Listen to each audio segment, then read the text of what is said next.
नमस्कार शेतकरी मित्रांनो, आधुनिक महाराष्ट्र या यूट्यूब चॅनलमध्ये आपलं पुन्हा एकदा सहर्ष स्वागत करतो। तर शेतकरी मित्रांनो, आपण आधुनिक महाराष्ट्र या यूट्यूब चॅनलच्या माध्यमातून शेती जगतामधील नवनवीन व्हिडिओज, त्याचबरोबर दुग्ध व्यवसाय, त्याचबरोबर शेती संबंधित असणारे उद्योग आणि व्यवसाय अशा सर्व घटकांची माहिती घेऊन आपल्यासमोर आधुनिक महाराष्ट्र यूट्यूब चॅनलच्या माध्यमातून वेळोवेळी येण्याचा प्रयत्न करत असतो। तर शेतकरी मित्रांनो, आज आपण अशा जगा मुक्त संचार गोट्यावर आपण आज भेट दिलेली आहे। तर इथे यांचं 8 गायी आहेत आणि त्याचबरोबर यांचं गायींचं दिवसभराचं संगोपन, त्यांची नियोजन कसं असतं, त्यांचं ब्रीडिंगचं काम कसं असतं आणि त्यांचं डेलीचं संकलन दूध किती आहे, आज या व्हिडिओच्या माध्यमातून आपण आज जाणून घेणार आहोत। तर व्हिडिओ स्किप न करता शेवटपर्यंत बघा आणि आपल्या या आधुनिक मराठी यूट्यूब चॅनलवर आपण नवीन असाल तर आपलं यूट्यूब चॅनल लगेच सबस्क्राईब करून बेल आयकॉन ऑन करा, जेणेकरून असेच नवनवीन व्हिडिओ आपल्याला लवकरात लवकर पाहायला मिळतील। तर चला तर आपण आपल्या व्हिडिओला सुरुवात करूया। पहिला म्हटलं तर आपला परिचयामध्ये आपलं गोठ्याचं लोकेशन वगैरे आणि आपलं नाव, मोबाईल नंबर सांगून द्या। माझं नाव करण खुमने, हे गोठा शिरवलीत आहे आणि माझा मोबाईल नंबर 7020768788 आहे। तर सर्वप्रथम मी आपल्याला विचारू इच्छितो की आपला जो हा मुक्त गायींचा गोठा आहे, साधारण आज गोठ्यावर गायी किती आहेत आपल्या आणि कालवडीची संख्या किती आहे कधी सांगून द्या। 8 गायी, 2 कालवड, 1 साधी गाय आणि नुकतीच जन्मलेली 2 कालवड आहे सध्या आपल्या गोठ्यावरती। हा, तर या ज्या आपल्या 8 गायी आहेत यांच्यासाठी आपण मुक्त संचार गोठा व्यवस्थापन केलेलं आहे। याच्या आधी गोठा मुक्त नव्हता आपला, हो, साधा आपला म्हणलं होता। तर बंदिस्त गोठा आणि मुक्त संचार गोठा याच्यामध्ये आपल्याला काय फरक जाणवले? गायी बांधलेल्या असल्यावर दुधाला देखील कमी येतात आणि आजाराचं प्रमाण जरा वाढतं, चालण्यास त्रास होतो जरा, आणि मुक्त गोठा असल्यामुळे त्यांना पचनक्रिया ही चांगली होते, दुधात देखील वाढ झाली आहे चांगली, दुधामध्ये सुद्धा वाढ झालेली आहे।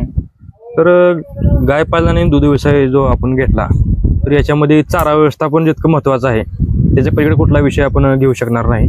तर चारा व्यवस्थापनामध्ये आपण कशा पद्धतीने चारा देता आणि ओला चारा, सुका चारा या पद्धतीनं किती किलो एका गायला दिला पाहिजे हे थोडं आपल्याला सांगून द्या। आता सध्या ओल्या चाऱ्यामध्ये वाढ आणि हत्ती घास आहे, मक्का होते पण आता मक्का संपली आहे, त्यामुळे आता नुसतं वाढ आणि हत्ती घास आहे आणि थोडाफार ऊस। तर आपलं आता गाय पालन व्यवसाय जो आहे साधारणतः सुरू करून म्हणजे थोडक्यात सुरुवात कशी झाली ती आपल्या गाय पालन व्यवसायासाठी? गाय पालन असं लय दिवसापर्यंत थोड्याच गायींपासून सुरू झाली, 2 गायींपासून सुरुवात झाली। आज गोट्यावर 2 गायीपासून सुरुवात करून आज गोट्यावर 7 ते 8 गायी आपल्या अवेलेबल आहेत। तर 7 ते 8 गायीपासून आपल्याला आज दूध किती मिळते आपल्याला गायींपासून आपल्या? आता सध्या गायींचं दूध कमीच चालू आहे, ते 30 लिटर एका टायमाला जातं, कारण गायी काही गाभण आहेत, काही दुधाच्या आहेत। सध्या गोट्यावर सध्या काही थोडे गाभण आहेत आणि काही थोडे दुधावर आहेत। तरी जर साधारण विचार केला आपण, आजकाल ब्रीडिंगवर जास्त भर दिला जातोय बाकीच्या गोट्यावर वगैरे, तर आपल्याकडे देखील आहे, ब्रीडिंगवर काम चालू आहे। सध्या एक ABS ची कालवड झालेली आहे, सध्या आपल्या गोठ्यावर ब्रीडिंगचं थोडक्यात काम चालू आहे। तर ब्रीडिंगचा जर विषय घेतला तर ब्रीडिंग म्हणजे थोडक्यात दूध कमी गायीमध्ये दूध जास्त घेण्याचा विचार असतो ब्रीडिंग मध्ये। तर सध्या आपल्या गोठ्यावर हायेस्ट दूध देणारी गाय किती लिटरची आहे? आणि आता सध्या हायेस्ट दूध 40 लिटरची देते, 2 टाइम 40 लिटर। 2 टाइम 40 लिटर म्हणजे थोडक्यात पंजाब हरियाणा सारख्या ज्या गायी असतात थोडक्यात त्या क्वालिटीच्या आपल्या सध्या गाय अवेलेबल आहे। तर आता जे ब्रीडिंगचा विषय आहे याच्यामध्ये चांगल्या प्रकारचे ब्रीड असतात। तर आपण सध्या गाभण गायीमध्ये कोणत्या क्वालिटीचे भरलेले आहे सध्या? आता सध्या फक्त ABS चंच भरलेलं आहे, आता पुढे डेन्मार्क आणि ABS असं दोन्हींचे ब्रीडिंग वर काम चालू आहे। सध्या म्हणजे डेन्मार्क अजून चालू आहे काम सध्या थोडक्यात। तर पुढचा विषय जर घेतला आपण, खुराक व्यवस्थापन असेल ना चारा व्यवस्थापन, खुराक व्यवस्थापनामध्ये साधारण एका गायीला खुराक आपण किती देत आहे सध्या? सध्या एका गायीला 5 किलो गोळी आणि 1-2 किलो भुसा असतो एका गायीसाठी। साधारण 20 लिटरच्या गायीला किती किलो दिला पाहिजे आपण? एका गायीसाठी तसा भरपूर दिला पाहिजे, पण आपल्याकडे जरा अजून कमी असल्यामुळं चालू आहे थोडंफार। साधारण आपलं क्षेत्र किती आहे सध्या? आपलं क्षेत्र 7 एकर आहे, 7 एकर क्षेत्र आहे। 7 एकर क्षेत्रामध्ये आता आपल्या 7 ते 8 गायी आहेत, त्यांच्यासाठी आपण चारा व्यवस्थापनामध्ये किती गुंतवलेला आहे? चारा अर्धा एकर हत्ती घास आहे नेपियरचा आणि अर्धा एकर मेथी घास आहे आणि एकर मध्ये मका, कडवळ असं लावून देतो आपण। आता भरपूर ठिकाणी मी पाहिलं आहे की मुरघास संकल्पना जास्त अवेलेबल आहे बाकी. हा, आपल्याकडे मुरघास संकल्पनेवर काय मत आहे? मुरघास तसा चांगला आहे, दूध वाढतं त्याने, पण आता आपल्याकडे जागेची कमतरता असल्यामुळे ते मुरघास काय आपण करत नाही. तर म्हणजे मुरघास आणि मुक्तसंचार असाल तर निश्चित दुधात आपल्या वाढ होईल. दुधात खूप वाढ होते. पुढचा विषय जर असा आहे की गायपालन व्यवसाय जर आपण घेतला HF गायपालन, याच्यामध्ये जास्त प्रमाणात आजार येण्याची लक्षणं जास्त असतात गायपालनामध्ये. म्हैस पालनापेक्षा गायपालनामध्ये जास्त आजार येऊ शकतात असं शेतकऱ्याचं म्हणणं असतं. पण आपल्याला आपल्या गोट्यावरती कशा पद्धतीचे आजार आले होते याच्या आधी, आणि आपण आजार येऊ नये म्हणून कशा पद्धतीने नियोजन करताय सध्या? आजार म्हणजे मस्टडीज, ताप वगैरे असं किरकोळ आजार आहेत, आता मोठा आजार नाही. त्याच्यासाठी मस्टडीज होऊ नये म्हणून दुधाचं नीट काढणे, दूध कासत राहू नये याची काळजी घेतली, कास स्वच्छ धुवायची. आता जर आपली सुरुवात, आपल्या दूध व्यवसायाची सुरुवात असते आपली, ते सुरुवातीपासून म्हटलं तर स्ट्रगल असते. ते स्ट्रगल थोडक्यात आपण सांगून द्या, कशा पद्धतीने आपण सुरुवात केली? सुरुवात एका गायीपासून केली ती आमच्या वडिलांनी. पहिलं खूप संकट आले, पण ते आता हळूहळू प्रयत्न करून एवढा केलंय. तर साधारणतः आपल्या कोट्यावर आज सध्या घरगुती कालवडी आपण तयार केल्या असतीलच? हा, हे सगळे घरगुतीच आहे. पूर्ण संपूर्ण गायी? हा, 1-2 गायी असं विकत आणलेले आहेत. विकत.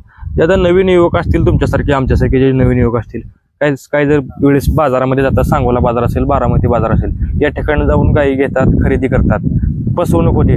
त्या फसवणुकीपासून आपण कसं वाचलं पाहिजे? तुम्ही पहिल्यांदा एकच कालवड घेऊन ती नीट सांभाळून त्याच्या सगळे माहिती गोळा केली पाहिजे. त्याचा अनुभव आल्याशिवाय असं बाहेरच खरेदी करू नये. म्हणजे थोडक्यात जर आपण बाजारामध्ये गेलो तर जास्त फसवणूक सध्या आहे, तर आपण सुरुवात करताना कालवडीपासून आपण सुरुवात केली पाहिजे. हो.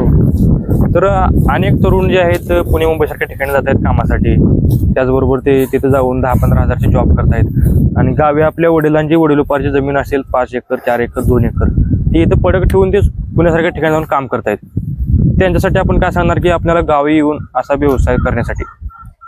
नोकरीत काय, नोकरी अशी ठराविकच असते. आपलं कसं आहे, शेती केलं तर तुम्ही 4च तास काम करता, पण पेमेंट बी त्यातून भरपूर भेटतं, आणि आपल्या मर्जीचा आपण मालक असतो. तर थोड्या वेळेस काम करून आपल्याला सुट्टी घ्यायची असली तरी घेऊ शकतो. तसं कामावर नाही ना, नोकरीच्या ह्याच्यात करता येत नाही तसं. साधारणतः आपल्या गोठ्यावर कामकाज आपण किती जण माणसं आता सध्या हँडल करताय आपलं गाईचं? आम्ही आता फक्त मी, वडील, आई, आजी आणि एक दाजी इथं, तेवढंच. म्हणजे थोडक्यात 3-4 जण आपण सध्या आपल्या गोठ्यात संपूर्ण कामकाज बघताय. आणि जे दिवसभराचं शेड्यूल असतं आपल्या फार्मवर, गोठ्यावरील कसं चालतं दिवसभर, सकाळी उठल्यापासून ते संध्याकाळपर्यंत, हे थोडक्यात सांगून द्या. सकाळी उठल्यावर गाई घेतो आत, त्यांना गोळी भुसा ठेवतो, थोड्या वेळानं धारा काढून 7 वाजता धारा काढून खया खाऊन झाल्यावर परत आत सोडून द्यायचं. संध्याकाळी 3 वाजता आत घ्यायचं, गोळी भुसा करायचा, कोटी टाकायची, धार 6 वाजता काढायची, परत आत सोडून द्यायचं. आणि सकाळच्या कोटीसाठी संध्याकाळीच कोटी टाकून ठेवायची त्या गव्हाणीत. म्हणजे थोडक्यात आपलं सकाळपासून संध्याकाळपर्यंत कामकाज या पद्धतीने चालतं.